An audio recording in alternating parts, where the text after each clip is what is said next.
You're watching Captains of Industry here on CNBC Africa, and I'm chatting to Adrian Gore, the CEO of Discovery. Let's start with a little colour around the early years when it comes to Adrian Gore.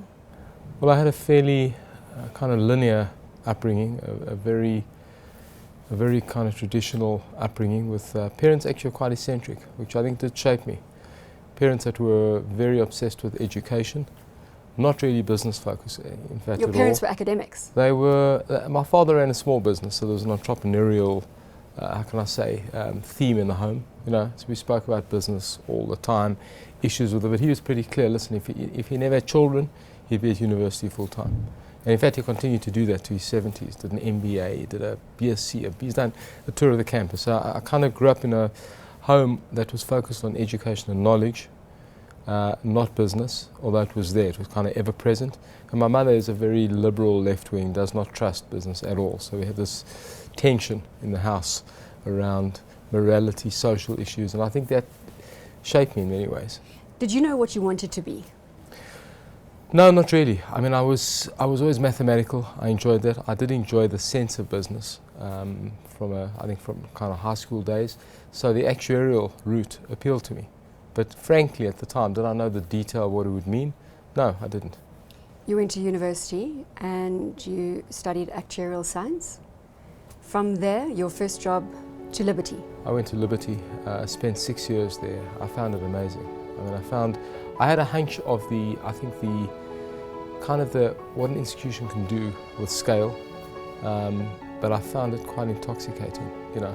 The power of an institution. I don't mean power in a counterfeit way. I'm saying how it can shape society. It's, you know, kind of took me by surprise. I think having been in a small business mindset, having left school, so that I found intoxicating and extremely exciting. And I kind of felt the combination of that with the actuarial insights, with how the country was shaping. That I think inspired me in many ways. Did you go to the then boss of Liberty, Donald Gordon, with your idea for a disruptive insurer? No, I didn't. It's kind of one of the bits of folklore I hear about all the time. I didn't. I had a fantastic 6 years there. I learnt everything at a young age. I think I was really privileged to have a bird's eye view of what the organisation could do. But you know, I was fortunate to be running some of the product development functions and seeing how that could really manifest in products to change things. And then I had this very strong idea of building an institution from the ground up around health insurance. I never took it to them at all. You took it to Laurie Dipner? Well, or did Laurie approach you? No. In fact, what happened is I had a good friend. We were doing our final actuarial, the British exams for the fellowship, and a guy studying with me worked at RMB. RMB in those days was a small investment bank. And he said, you won't believe this, RMB has this dormant life company that they somehow inherited in a deal. You should go see them about this idea of yours. And that's how I got to them. So I approached Laurie, who was in the MD of the bank. And I must say, when I first met, I think in those days Liberty was a giant company, still a great company, but in those days it was really kind of a giant company. RMB, I didn't know that much about. But when I met Laurie and the guys, they were formidable. I got a sense that these guys were they were impressive guys, and there was a meeting. It wasn't a simple process because Laurie had his own views and pushed back on a number of issues, went through a few iterations of how this thing could work.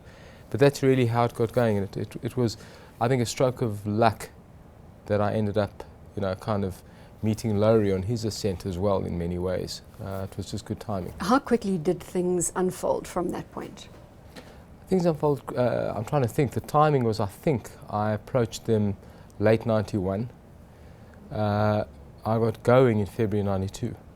You know, desk and a chair, and that was it. I mean, these things are quick. But then the actual evolution of the company took time. It took a year for the licensing, for the systems, to start building staff. I recruited Barry Schwartzberg, kind of the co-founder, with me. And it took about a year. I think we started, it was clear, we started business. The first client came on, in fact it was RMB. It wasn't an easy deal to close, let me just tell you, right? It was, I think, January 93. So from really approaching Laurie in late 91 to writing the first client, I'm thinking 14 months. You talk a lot in your journey in different interviews and articles about hiring the right people and surrounding yourself with good people. The appointment or the hiring of Barry Schwartzberg in itself was a 3-month process. You went after him. You wanted him by your side? Yes, we had worked Look, I was 27 or so at the time. We'd worked together well. We had a way of, I think, bringing out each other. We were very different people. We had a way of bringing out each other's strengths. I think we gave each other confidence. It was a good partnership, you know. So I kind of pursued him. He thought it was a mad idea. This thing will never work. But each of the key people that came in, and it's still like that. It's a kind of like a investigative process. Like a kind of, you're on the trail, trying to find how you bring these people in. And we're doing the same with the bank now, trying to find the right talent exactly, you know, for the right positions. I'm an absolute believer in, had I not met Laurie, I wouldn't be here. I think the quality of that insight. Had Barry and I not got going, all these things, I'm not talking about luck, I'm saying I think the chemistry and the quality of the people and the input is what builds the organisation. I can tell you now, I'm one of the cogs in this thing. Those original bits of input is why we're here. We're going to chat about the bank a little later in the conversation, because I know the market is abuzz with Discovery's banking foray and what that means for the local market. But before we get there, I want to focus on Discovery, the fact that you have built a giant. Do you look back and marvel at the success that you and your team have achieved? You know, I actually don't. I don't. Firstly, I don't like doing that. I kind of find that creates a hubris, and I think it makes you lazy. But the other thing is that Discovery is constantly in a startup mode. So whether it's the bank, Discovery Insure in the UK, we're doing stuff. I think startups make you humble.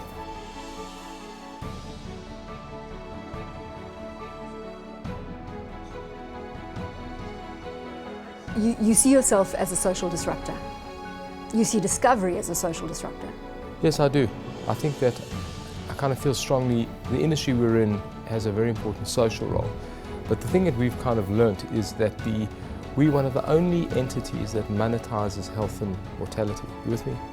So we can use that, we can create economic value by actually using it and making people healthier. And the profits that get thrown off you can use to fund incentives, etc. So I think we are a social disruptor, but I tell you, we have a unique positioning in the environment of what we do intellectually. Us in government monetize health, that's what we do. And therefore we have a responsibility to use that to improve society.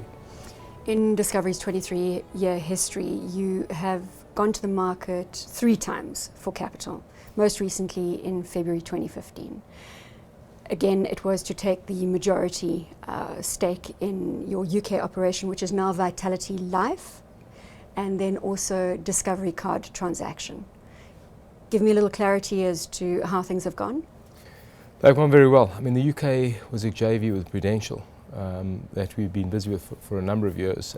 We're at 50%, then went to 75%, and then we had this complicated issue of an option coming up as to whether they would buy up. This was the remaining 25%. Yes, you know, and we had a very complicated time of working with them around what we would do. We desperately wanted to buy them out. They were a great partner, but we wanted a Discovery business in the UK, fully owned.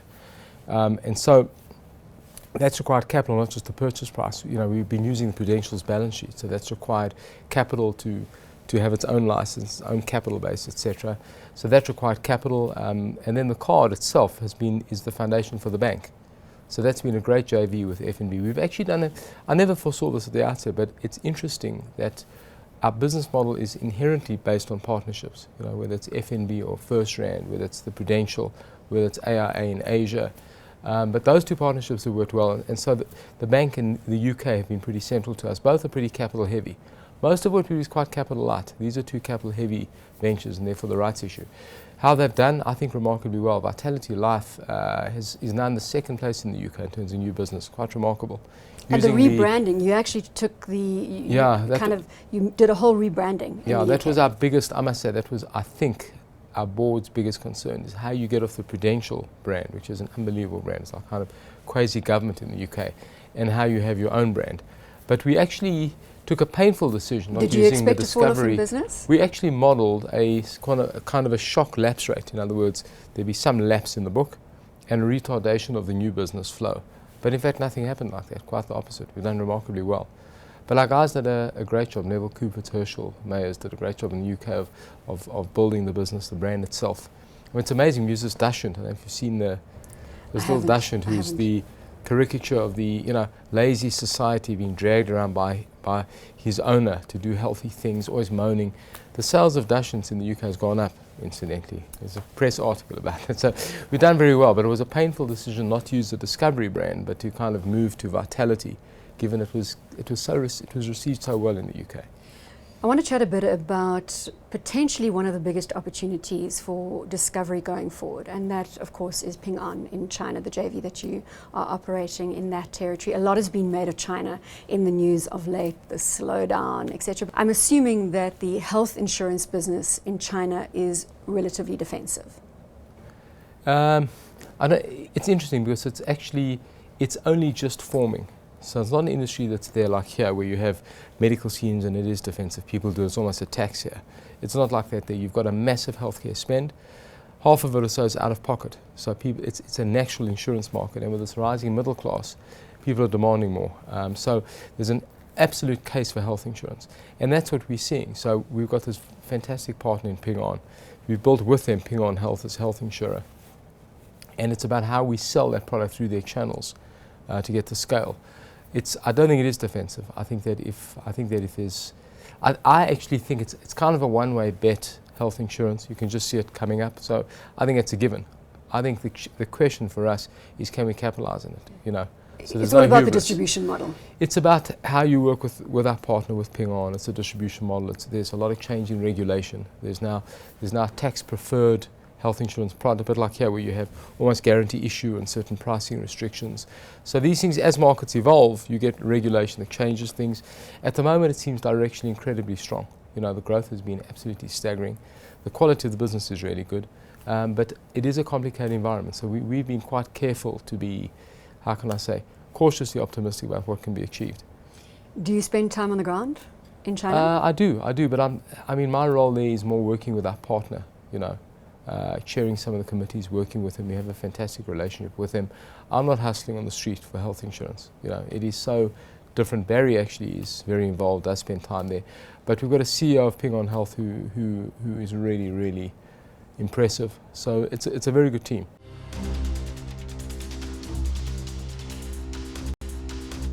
You say you are cautiously optimistic. Have you given yourself a time period for Ping An to come to fruition, the JV? We've been I think we were quite lucky in that we bought in at a reasonable price. It was not capital constraining at all, so we haven't betted much on it.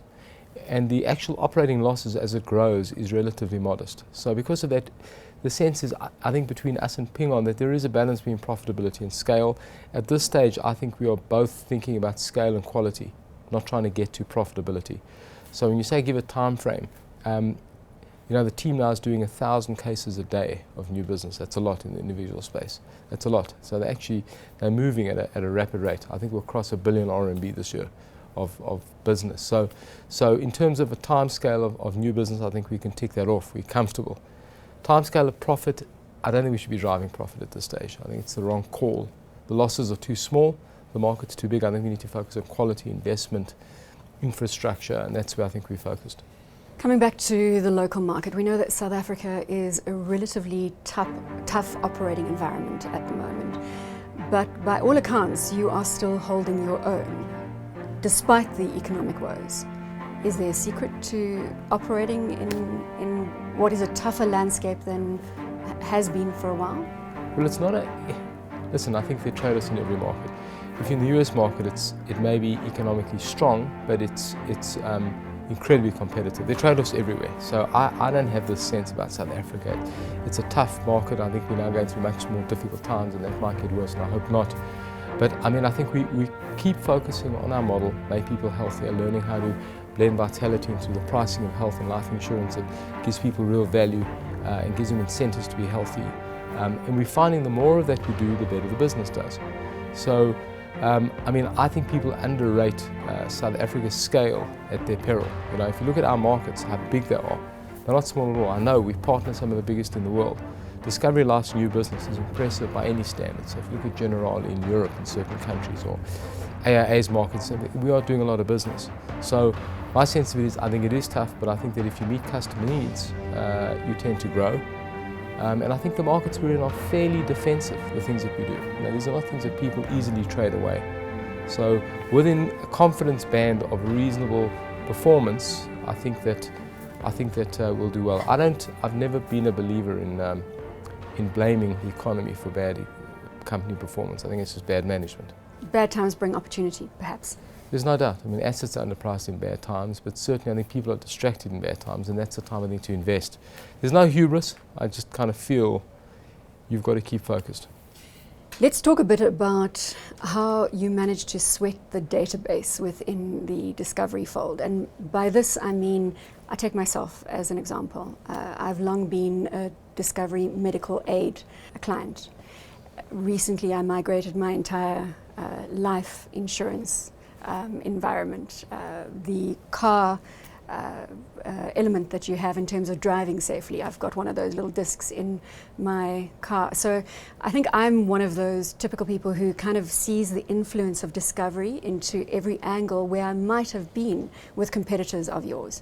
It's interesting, the model, although we're in a number of kind of adjacent industries, the model is actually quite disciplined. It's about using incentives to make people healthier or to drive safer or to make them financially more astute, if we can, on the banking side. It's the same model, and it's playing against people's natural, irrational decision making. We know that from behavioral economics, all of us. There's no arrogance. We see that they're fooled by kind of linearity. That we know that. So the model actually is very disciplined around incentivizing behavior change and building, excellent products around that. It's not a cross-selling model. In other words, we didn't. I assume in your case, we didn't kind of. Now you're a client, how do we sell the others? They all synergistically work on the same chassis. I think I actually voluntarily inquired about the products. So somehow you made me come in and ask about them. Well, that's good. But I mean, we're not using your data to do that. We're using your data in the Vitality chassis to give you value in each silo, so to speak. So it's actually not a cross-sell model. It's a very, very disciplined business model. I think that is important. I mean, in the case of data, we use a lot of data a lot of the time. I work with Apple. Put us through the ringer about data confidentiality. There are all regulations about data, and we're working a lot with these things in the UK, the US, and here. We are careful about data being used for the benefit of the customer, to incentivize them to do the right thing, etc. So I think we are very, very much data-based, for sure, and our businesses use them very, very carefully. But the ability to get more market share has been about the synergy of the products and the kind of the common chassis that we're using. Talking about the common chassis, coming back to the bank, where are we going with this? Well, listen, it's early days. We've seen tremendous success in our JV with FNB on the Discovery card. Beside the scale of it, its performance and how people have responded to it. So that was the impetus of our belief in how we could build a bank. Our ambition is to build a full-scale full-service retail bank. That's the intention. With branch infrastructure? There are certain. You'll see there's certain things we'll do differently, I believe. But our sense of it, given our market positioning, given our client base, given the product set and the chassis and the model, we think the opportunity to build a quality bank is real. So we're doing this with no shortcuts. We're attracting, I think, an exceptional team, putting a lot of capital into it. We are very carefully looking at the technology issues and whatever. And I think given the nature of our client base, we're right in the mass affluent space. There's no shortcuts. We can't go into one product niche on the side. This needs to be a full-scale offering that someone like you will be happy to kind of have your salary account or whatever with us. We're pretty philosophical. If you don't add value to customers, you won't get them. It's not a strategic issue. It's whether you can... Timing. So when can we expect... It's going to take some time. ...this entrant? It's very, we have to be clear. The regulatory process is, we have no banking license. We've just going through the process now. That's why we haven't said we're forming a bank. That's the intention. That itself could take a number of years to actually clear. Do you foresee stumbling blocks with the regulator? No, I don't see. I know it takes time. It's a very complicated process, and there's a lot of rigor to it. I think it's going to take us a lot of time, and I don't think we can predict we'll be successful. I think we're confident of that. Let's see how we go through the process. But I think this is going to take a few years. That's my sense of it. Let's come back to advice that you can give to fellow entrepreneurs out there who are perhaps in this environment struggling to keep their heads above water. What do you say to those guys walking the hard yards and girls? That's a tough question. I think that firstly it's easy to say, listen, tough times take opportunities. Often in tough times you don't have the resources, but if you can, I think these are the opportunities, because people are distracted, and I think you need to keep your head down. I think people, as I said before, underrate South Africa's opportunities at their peril. Countries in transition and change and difficulty, that's where the opportunities really are. That's how we built Discovery, on that very kind of set of opportunities. I also think that a great business has a purpose.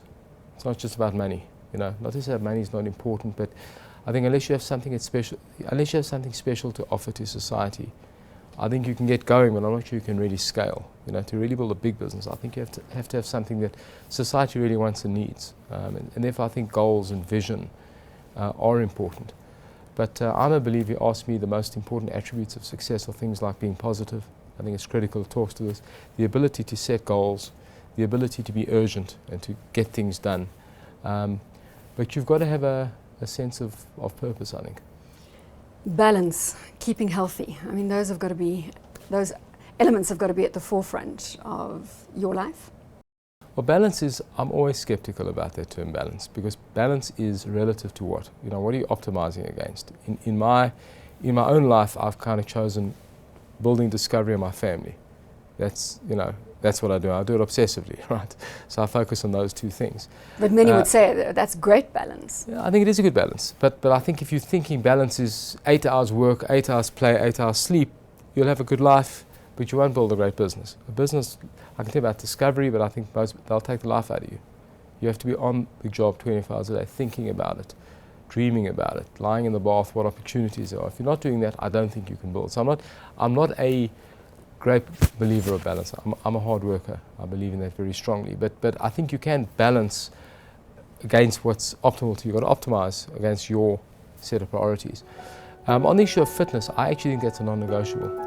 Obviously that's our business and I believe in it, but truthfully, I see our data and I think it's hard to sustain hard work without looking after your health. I think you start performing suboptimally. I think the ability to actually focus on staying healthy at the same time. I think the old days of drinking hard, I think you just limit your.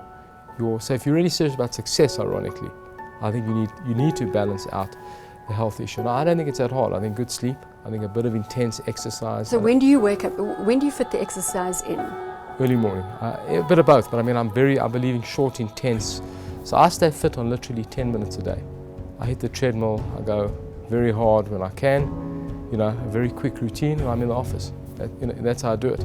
So, to go for a 2-hour run or a long cycle, it's a treat. I love it on the weekend. There's no time for it during the week. I just don't do it.